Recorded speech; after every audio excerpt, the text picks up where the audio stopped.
Hi, everybody, and welcome to today's podcast. And I'm a little in awe, to be honest with you, at the moment, because I met this lady 2 years ago over in America, and I was afraid to talk to her because I had seen her on social media. I knew what she could do, and I was like, oh my God. And we have actually become friends. Jennifer Bernal from the House of Bernal. I am delighted to have you here on the podcast with us. I am so super excited to be chatting with you today and talking to your community. I cannot believe that it's been 2 years since we met. I am so flattered by your words. I admire you just right back. You are a powerhouse. K Flower School is a powerhouse, and I am so honored to be in your presence today and that we Oh, established this, community and friendship for the last 2 years. absolutely. Tell us, Jennifer. So tell me a little bit about your background. How did you get into flowers? How did that all come about? Have you grown up as a florist, or how did that all happen? Flowers are interesting for me because I always grew up having flowers around me, but not in a business or profitable environment. I was born and raised in Dominican Republic, and I remember how my mother used to garden, and she always used to have flowers for me as her only daughter. Um, in every special occasion. But my background, my professional background, it's not in flowers whatsoever. It's in a completely different field. I have a master's in public administration, and I used to be a government employee in non-for-profit for over a decade. So Wow. everything for me was within the box, rules, deadlines, regulations, reporting. Flowers for me were I found purpose in flowers. My previous career really served its purpose for a period of time in my life where I was working with a different population, working, um, you know, really fulfilling different needs. And then, you know, over time, I grew no longer having a purpose. I was no longer waking up being motivated. But flowers gave me that back. Flowers for me were healing. I discovered a lot of myself working with flowers, and Mondays and Tuesdays like today, I'm not dreading waking up. I'm not dreading waking up. I'm excited to wake up for what's gonna happen in the day. Yeah. Amazing. So when did it all then happen? When did the House of Bernal explode and become such a thing? This is interesting. This is a layered evolution. So back to the pandemic, like a lot of us, believe it or not, a lot of us started businesses during the pandemic. Like who starts a business during the pandemic? We started a business during the Yeah. pandemic.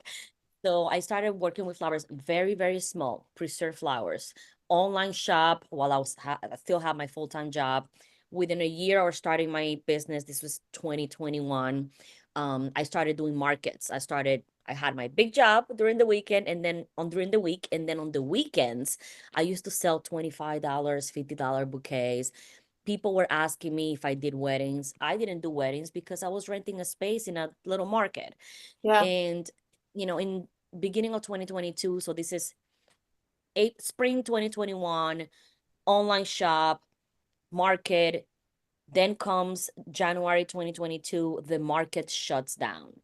The market shuts down. I was really enjoying working with flowers. I was really enjoying, seeing the expression on people's faces with what my hands were able to create. I was really not happy anymore with my, purpose somewhere else.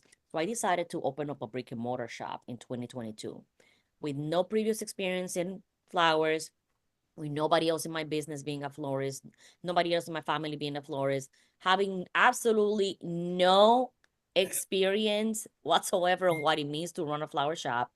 I left my job. I left my government job. I talked to my husband and I said, I cannot believe I did not have this in my life before.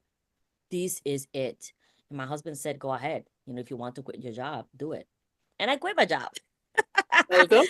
Well, At the beginning of 22, it started again with doing a flower shop. I really enjoyed doing the arrangements. What I wasn't really happy with there was having a 9 to 5 in the shop. I was eager to be outside. I really enjoyed being in the field and being in the office. So slowly, 2022, I pivoted to weddings. And then in 2023, we completely dropped the retail and started doing weddings, full time. And House of Bernal was actually a rebrand of our LLC. House of Bernal was born in September of 2023. That was just a year and change ago. Wow, that's such a short time ago. It seems to like that you've been doing this for years. Wow. Yeah.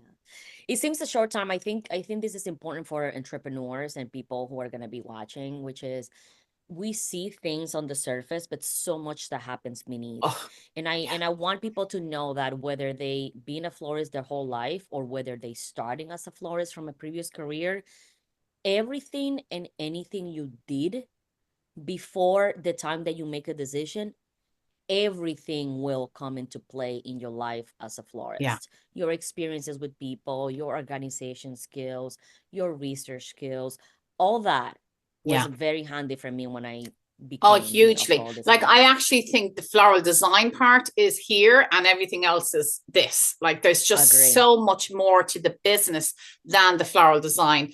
And to have both is magic, like to be able to I do both. agree. And I know you have great support with your husband and your family and as well within the business. What part of it, obviously, like you have done the retail and you've pivoted now and you're fully weddings. What part of the wedding industry do you prefer the most? Is it meeting the couples? Is it the designing this? Is it the actual putting it together? What part of that brings you the most joy? What I really enjoy the most is the transformation. I enjoy the transformation of a space and what happens to the people that experience the transformation of that Yeah, space. That's my favorite part. I enjoy every part of it. I enjoy the journey to getting there, getting to know the couples, the vision, working on their renderings, working on the recipes, sourcing the materials. But the transformation, seeing what happens when you have the right people on your team yeah, in a couple of hours, yeah. an empty space to a magical space. That's my favorite part. Yeah, that is, it is. And I have seen because you have done reels and stuff like that on Instagram, literally showing from one to the next. And it is magic, absolutely magic. Um, Clients' expectations, how do you obviously fulfill their expectations? Maybe if they haven't got the budget to do what you want to do, or are you happy to sort of say, well, no, I can't do that for you? How do you fulfill their expectations? So a couple of different things with expectations. I think in the world that we're living in, expectations start from even before you respond to the client. So clients want to know that you are going to be responsive. And that doesn't necessarily mean that you as a physical person need to be responding. Technology, it's out there. So we are in the need now to be able to use the tools that are available to be able to meet the client's expectations. So starting with communications, they want quick responses. That doesn't mean you have to be up at 4 o'clock in the morning while they're sending you the inquiry, but put systems in place to be able to get to that responsiveness to the client. Yeah, And then when it comes to budgets and what we can achieve, expertise comes in very handy because we know, that everything has a recipe. So recipes are a numbers game. We can always yeah. add, we can always scale back. Um, when I found that some of the clients had a particular budget that maybe did not align with the brand that I have built, then I actually, added on a different service. So now we have two businesses, which I didn't mention. We have House of Okay, Bernal and we have Flowers by Joanne. So they cater to different audiences. We have House of Bernal. okay. If you have the budget to add everything, and if you want to stay more conservative, then we'll do the wedding with our other business. Okay, right. That's really interesting. So you're capturing both sides of it without letting people Correct. go. That's amazing. What was the most challenging thing that you've come across in weddings, like with couples? Was it the couples? Was it the venue? Like what was has been your biggest challenge so far within the wedding industry?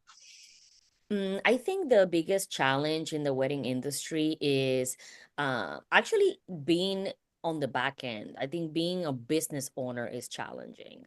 I think executing the actual craft, in a sense, is the easy part. You get the knowledge on how to do it, you practice, and if you need to refresh, you take another course, you practice, you become innovative, you create your own things. But I think the most challenging thing for me has been actually being the CEO of a business. Yeah. Actually understanding what it means to your cost of goods, your labor, your profit margin, the taxes, understanding those percentages, adjusting to it, building inventory. That has been the most challenging for me, Yeah, the business part of it it. is challenging. Yeah, I was doing a podcast earlier on with a girl who she actually trained with us many years ago, but she came from an accountancy first. She was an accountant. And I was like, that is the best career to come from, I think, to move into floristry, because it is a numbers game. It really is a numbers game, like down to that stem count and the recipes and the markup and the margins. And it really is such a numbers game that we need to be on the ball. And flower prices are constantly fluctuating, and we have to be ready for that. Um, what do you do? Like, I suppose what I'm saying is, like, with trends and new things that's coming on board, how do you keep up with all of those trends? How do you move with the times, or how? Tell us more about that part of your business. Oh, that one was easy. I know the answer. Sometimes we all have fears. We're afraid that we're going to become irrelevant. We fear that we're going to stay behind and we're not going to be keeping up to date with what's happening.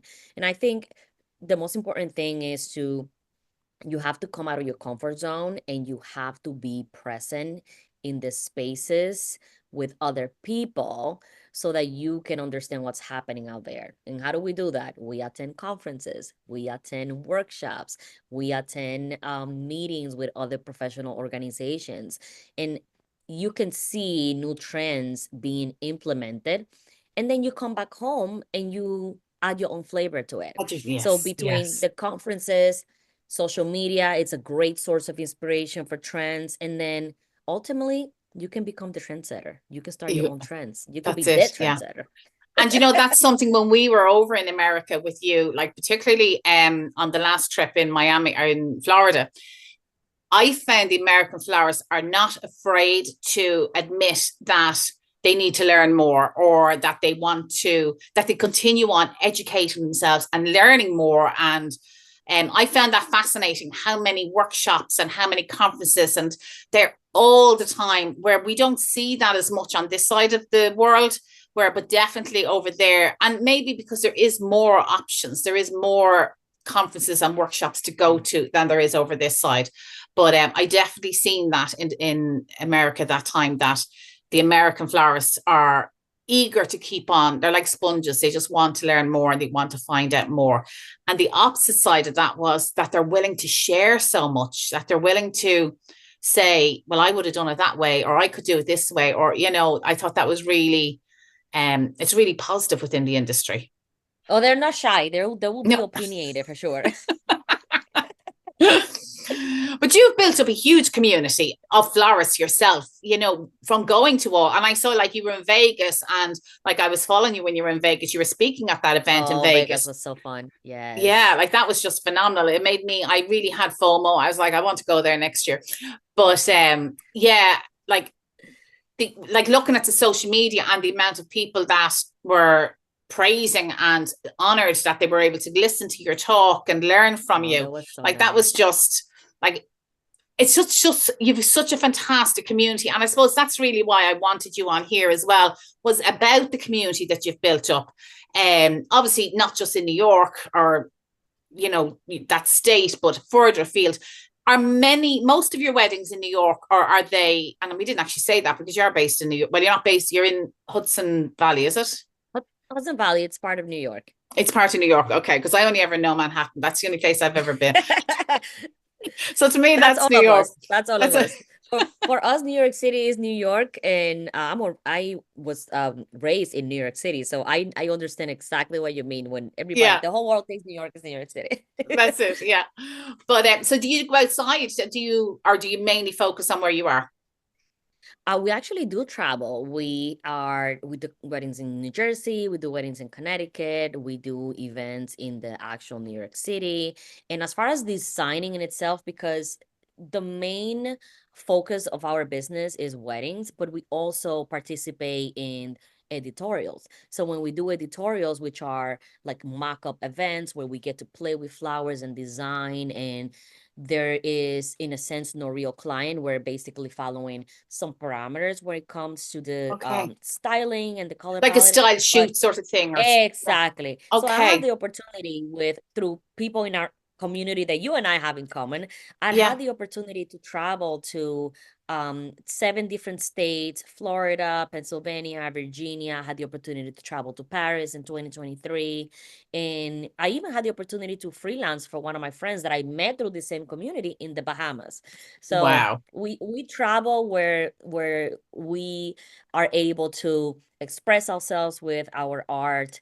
And although New York and the nearby areas where we do most of our work, because Yeah. that's where most of our clients find us, we still travel to different areas.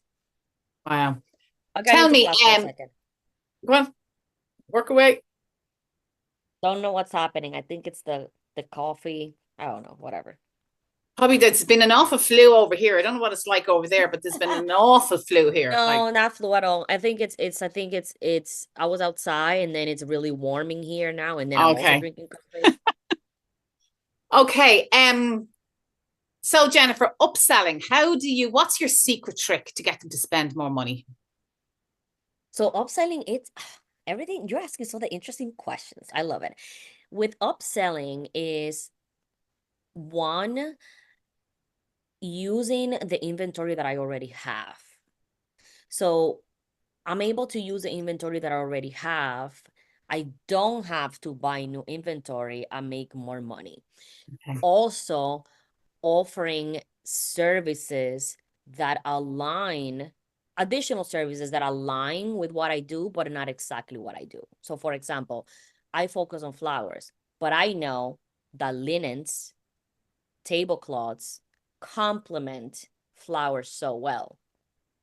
So what I started doing is I started partnering with companies that offer rental services. And instead of the client having to go to the rentals company, have a separate conversation, interview another company, and have to deal with those logistics, I started offering the upsell, the upgrade of Okay. linens, where you talk to the same vendor that you already trust. I manage all the logistics. And then you get to elevate your look even more, and you don't have to actually go and vet another client because you already trust me. And because you already trust me, you know that the person or the company that I'm going to be working with is a trusted company. So offering services that complement, and Compliment. Yeah. then Great tip. in trying to reuse what I already have in different ways. Yeah. Amazing. So how did you like, I suppose here in Ireland, there isn't as many luxury weddings that you get over in the States. Like there's just like when we spoke to you when we were there, like we just don't get that caliber. But how do you move from being a budget florist doing weddings or like a bit above a budget to becoming high end? How do you get there? Like what was the deal that got you there, or how did it happen? It was intrinsic. And I'm going to say this like we say it unapologetically. Wow, I said that right. I'm going to say unapologetically. It was an intrinsic situation. I wanted to be happy and proud with what I was creating. I wanted what I was creating reflected the effort, the work, and then ultimately, I wanted to be able to provide a layered experience for the client. So it's not just the flowers. I want to be able to provide the candles. I want to be able to provide the linens. I want to be able for you to sit at the table as a guest or as the couple, feel the linen, feel the flowers, touch the flowers. I want you to be able to look at that flame and get this major experience. So it was intrinsic in part. And then the other part of it was, you know, it was a bold move. It was a really bold move. It was also, I needed to make more money. I needed to be able to bring in more money to be able to provide for my family. So it was either I was going to be doing so many weddings that are very low budget, or I was going to make the bold move to increase my prices and start taking on less weddings, larger products. Yeah. So a bold move, doing some market research, preparing for that change, because you can't increase your prices without your portfolio actually reflecting that you can do that. You can That you can have do these it. Yeah. prices. Exactly. You can have these prices. And so it was strategic. It was a rebranding. When I mentioned the House of Bernal, it was a rebranding with a new name. It was a new image. It was, I work on creating a style shoot that will really represent what I wanted to sell. And then based on the style shoot, we hosted a rebrand party and we're strategic about the people who we invited. We invited past couples, current couples. We invited planners, photographers, venue owners. It was a whole strategy to doing Wow. this budget to the luxury level. And it was a beautiful progression. It was a Yeah. very, very, very intentional and lots of work behind it. Well, congratulations, because, and I know it didn't happen without hard work either, because like it's been just phenomenal watching what you have done and watching how the House of Bernal has growing. Do you, so for florists that are maybe at that level, the lower level, and they want to get there, do you offer a mentorship or a coaching program, or do you have anything that you can help? Do you do, mentoring, coaching? Do you do anything like that? I'm glad you asked, because mentoring was one of those things that fell in my lap accidentally. I started sharing, right? We have something in common. You and I have something in common together with the community that we're part of, which is we share. We want other people to succeed. We want other women to succeed. And we understand that my success does not impede your success, and your success does not impede mine. So I started sharing on social media. I really literally started sharing with people who would just cross my path. So mentorship or mentoring fell into my lap because I was already getting so many inquiries. I was already spending so much time mentoring people unofficially that last year we actually launched our mentorship, where we offer 3 different tiers of service. So everyone is at a different stage, and they need different things. And So they we need offer different levels. Yeah. different things. So we offer the one-on-one is a one-time session. If you just want to pick my brain and you want to talk about a specific challenge they're facing, we develop a strategy for that. Or we offer a 3-month session if you want to refine that strategy. And then lastly, we offer a 6-month session if you really want to dive in into major changes and major growth in your business. Wow. Yeah. That's amazing. And it's great that you do Thank offer you. that. Would you offer, for, we say somebody has been approached to do a luxury high-end premium wedding, and they haven't done anything like that before, would you offer coaching for that sort of thing, of how if they took the wedding on and how they could go about it? Absolutely. So that would be sort of like I'll become your consultant. So Yeah. we'll go over everything, your recipes, your mechanics, how to put it together. And this is something that can be done virtually. Yeah. And this is something that can also be done So, in person. Yeah, that's amazing. Because you know what? And I think particularly, not just for florists here in Ireland, but I think florists worldwide, when they do their first wedding or their first high-end wedding, or something is coming up and they've asked to do an installation, and sometimes they're afraid to ask people because they don't want to feel like they don't know what to do. So having somebody like you that they can book, pay, it's nobody else knows about it, it's confidential, and get help in those situations is amazing. Is all that details on your website, Jennifer? Yes, absolutely. It's on the schedule page of the website, houseofbernal.com. You can take a look in their description of the details. And I think you mentioned something very important, which is maybe people don't know about it, but this is not uncommon in the industry. No. Professionals consult with other professionals all the time. Yes, it might be for a fee, because it's time that we're spending into creating a strategy for a colleague, but this is not uncommon. This is something that it's normal. This is something that is totally acceptable. And you know what? We don't always get hired to do things that we have done before. We get hired to do things that we haven't done before. And this is why this community is important, because we're here to help each other. But I think you think of doctors, you think of medicine, you think they all consult with each other when they come across something. I think in every industry. And it'd be great to become much more common practice within the flower industry, because things are moving all the time and people are looking for the next thing or the next idea or whatever the case may be. So anybody that is looking to contact Jennifer regarding mentorship or coaching or anything like that, have a look in the description because I'll have all her contact details and all her information there. If you're thinking of getting married in New York, which I think I could be getting remarried there, her details will be there as well because my God, you wouldn't see a better florist there for what she can produce. My last question to you, Jennifer, what do you wish you knew now? Like that, what do you wish you knew 2 or 3 years ago in 2022 or 2021 when you started out? What do you wish you knew back then that you now know? I wish I knew 2 things. Okay. First, I wish I knew that authenticity and being genuine is key. Sometimes when we start a business, we look around, we see what other people are doing, and we want to try to see what somebody else is doing to see that we can achieve their success. But your success is individual. Your success is individual of your community in a sense. You have to be behind your business. Authenticity and being genuine, staying true to yourself is key. And 2, I wish that I really had that CEO hat on. I think in crushing the numbers is very important. And it's no secret that a lot of new businesses fail to thrive in those first 5 years. And it's because we need more mentorship. We need more of us out here sharing the ins and outs of what it means to run a business. Creating the actual craft is absolutely gorgeous and beautiful, but it's only a small portion of everything else that happens behind the scenes. So I wish I knew those 2 things. Now I know them. Now you And know I'm them. happy. Now I'm happy. I'm happy that I discovered those quickly. And this is why I'm sharing with everybody that I come across, which is, stay true to yourself. And 2, you need to not be afraid to look at the numbers. You have to learn how to look at those numbers. It's funny, because I've been doing podcasts for the last couple of days with florists all over, like Ireland, England, the UK. The numbers is being one of the things that they're all saying is look at your numbers.